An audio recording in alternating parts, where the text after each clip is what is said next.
Caitlin Clark injury update question met with status quo response from Fever HC. The Indiana Fever have done an impressive job of holding down the fort in the injury absence of superstar Caitlin Clark, who has been dealing with a groin injury. Players like Kelsey Mitchell, who was recently honored with her second Eastern Conference Player of the Week award of the season, have played a major role in keeping Indiana above the 500 mark at 19-16. Recently, Fever head coach was asked about Clark's status and didn't have a whole lot in the way of new information for curious reporters.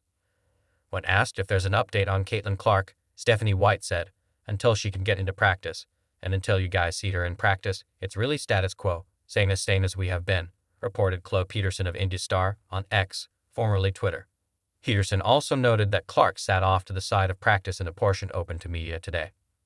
Caitlin Clark last played on July 15 but has since been dealing with a groin injury that has kept her out of the lineup and also forced her to miss her highly anticipated showing at the wnba All-Star Weekend.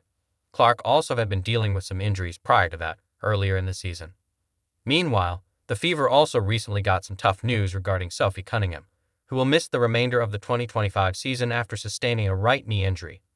Overall, it's been a tough year for the Fever from an injury perspective, but as previously mentioned, the team still sits 3 games over the 500 mark at 19-16 as the WNBA season approaches its home stretch. If Clark were to find a way to return in time for the playoffs, it's safe to say that the Fever will be an opponent that no one wants to see in the first round. The Fever will next take the court on Friday evening for the first of 2 straight games against the Minnesota Lynx.